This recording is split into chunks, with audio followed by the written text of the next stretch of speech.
Hello guys, how's it going? My name is Dal. This expansion of Dragonflight has been one filled with a ton of features, from the class and talent revamps that many of our favorite playstyles have gotten from the start of the expansion, counting all the reworks that came in with future patches. But also we got other things like a significant revamp of the profession system, a new mode of transportation called the Dragon Riding, as well as a variety of world events, catch-up bonuses, and even smaller quality of life updates and adjustments that we've seen happen to this expansion over time. Now, with every new expansion like the War Within, some of those older expansion features are carried over, but not all. For now, the only confirmation we got of what is being carried over so far has been the dynamic flight system, or a modified version of the dragon riding system, as well as most of our classes, though revamps and changes combined together with hero talents are going to be included. But for the most part, the War Within expansion is going to feature brand new systems that no other expansion have had before. Though, if we were to carry over certain quality of life adjustments and changes from Dragonflight, these are the 5 that I would love to see heading into the War Within expansion. But before we get into those, most of you guys watching these kind of updates on this channel are still not subscribed. However, the more of you remind, the more of you do, so let's keep it going. Subscribe to the channel and ring the bell if you're watching these videos anyway, especially if you want to get more regular content regarding Dragonflight 10.2.5 or any future updates for patches like 10.2.6 or the War Within Alpha. Now, the first item on this list would be the Mythic Plus portal hub that was added at some point throughout Season 3, which is essentially a place filled with portals that lead to different dungeon entrances. In general, I enjoy the fact that Dungeoneers have kind of like a hub all to themselves, similar to how PvPers usually have their PvP vendors, and then right outside of those vendors a small dueling area where they could test their skills up against one another. And having a little place for Mythic Plus players to just hang out in, I found kind of novel, and the fact that there's just armies of players constantly rushing through it, going to portals, going to do dungeons, get some gear, collect some score, I just thought it was a really unique idea. Plus, it's also very convenient, as it just simply takes you to those dungeons directly and allows you to utilize some of the older dungeons from older expansions as part of the Mythic Plus system, while also removing a lot of the hassle of trying to get to those places as quickly as possible. Hopefully the War Within adds some kind of a player hub for Mythic Plus players also, maybe with a bunch of portal areas that could lead you to different dungeons that change with every season. And while they're at it, why don't they add a couple of NPCs into the player hub also? Maybe one that helps you upgrade your items and another that serves like an auctioneer that allows you to buy up some of your consumables before you head into your next dungeon. Another Dragonflight quality of life update that I've just enjoyed is this season's Revival Catalyst, primarily the fact that they allowed you to start using Catalyst early into the tier in order to guarantee some bad luck protection. Ever since the Revival Catalyst was added way back in Shadowlands, it was one of the better features added for World of Warcraft that allowed you to convert seasonal items into tier set pieces. Specifically, in certain helmets, gloves, shoulders, chests, or leg slots allowed you to convert those items into tier set equivalents, therefore allowing players to create tier pieces as part of bad luck protection. However, for Season 3, they decided to allow you to start utilizing the Revival Catalyst early, as in day 1 early, with a brand new rating tier. They did change it so that you can only utilize the Catalyst once every 2 weeks instead of once every week, but therefore it allowed players pretty early on an opportunity to start crafting tier set gear off the bat, so they could at least get their hands on a 2 set, or in some cases the 4 set bonus, pretty early into the raid. In general, it has been a fantastic tool that allows you to offset a lot of the bad luck that can come from gearing in World of Warcraft, whether you're doing dungeons, raiding, or PvP, with raids being the only real piece of content that allows you to directly get tier pieces, but you having to fight over these tier tokens against every other player that's also trying to collect their pieces of tier. And getting at least one item of a tier piece allows you to convert another item into a tier set through the Revival Catalyst, giving you at least a 2 set bonus advantage over everybody else. A couple of weeks after, and you would get yourself yet another charge, and by then you should hopefully be pretty close to completing your full 4 set bonus, which is where you can start playing your character more seriously, pushing for endgame content, for rating for PvP, rating in Mythic Plus dungeons, and some of the higher difficulty endgame content from the raid of that season. I think this version of the Revival Catalyst, especially how they ran it for Season 3, was one of the better iterations of the Catalyst. And hopefully that is if they continue the catalyst in the War Within, which they definitely should.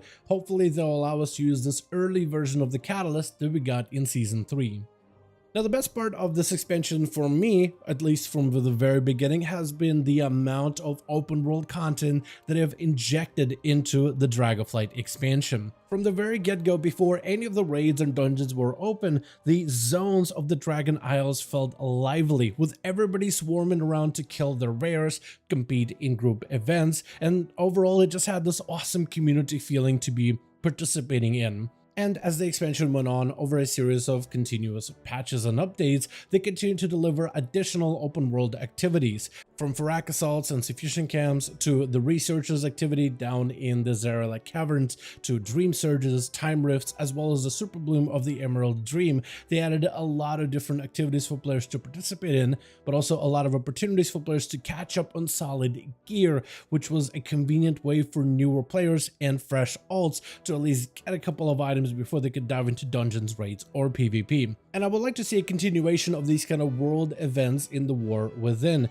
I feel like there are an awesome entry point for new players as well as players looking to gear out new alts, because one, you have this community feeling of everybody crowding together, diving into the new content, slaying rares and getting gear and trying to catch up to everybody else, but also this serves as an easy way for you to catch up gear without necessarily having to group up with other players. You're simply in the same zone doing the same activities as those players, but you don't have to scrounge through LFG to find activities for you to participate in. If War Within does continue all of these open world activities, I do hope they'll allow them to continue to be relevant as that expansion goes on, as in allowing all of these activity rewards to continue to scale with every new season, so that as the expansion goes on, you just have more and more open world activities that you can utilize in order to catch up all of your old characters.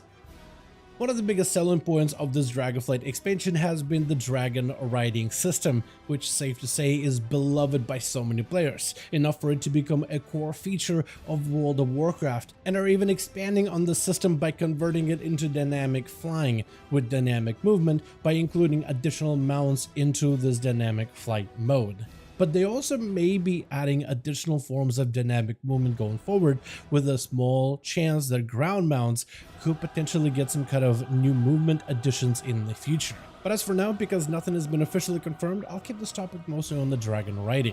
Best way to practice dragon riding I found out has been the dragon races, which are scattered all throughout the Dragon Isles, with plenty of rewards for you to earn, from achievements, titles, transmog pieces, but also they added additional races that you can do outside of the Dragon Isles, in Kalimdor, in Eastern Kingdoms, in Outland, and more dragon races are to come, with expansion zones from Wrath of Lich King, Pandaria, Legion BFA, and others all on the horizon, with additional rewards that players will be able to earn down the line. Overall, I'm hoping that the War Within continues to add additional races for us to engage with as the expansion goes on, since dynamic flight will be a core feature of that expansion, and hopefully they'll continue to add additional ways for us to earn new cosmetics, new transmogs, and new items through the races, especially if they're planning to expand the dynamic movement to ground mounts also.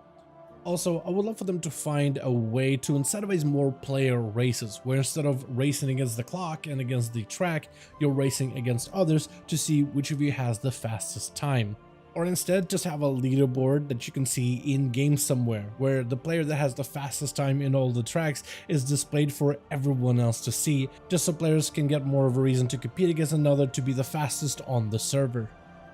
Another on and off feature that we've seen within Dragonflight has been either a leveling buff or an inexperience buff, which usually happens around the same time that we are about to get a new set of seasonal content. Normally, they've enabled some kind of an experience buff before a new expansion's release, but in Dragonflight they've also enabled an XP buff before Season 2 content, as well as before Season 3 content, and likely the patch 10.26, which appears before Season 4 content, will also have some kind of an XP buff included.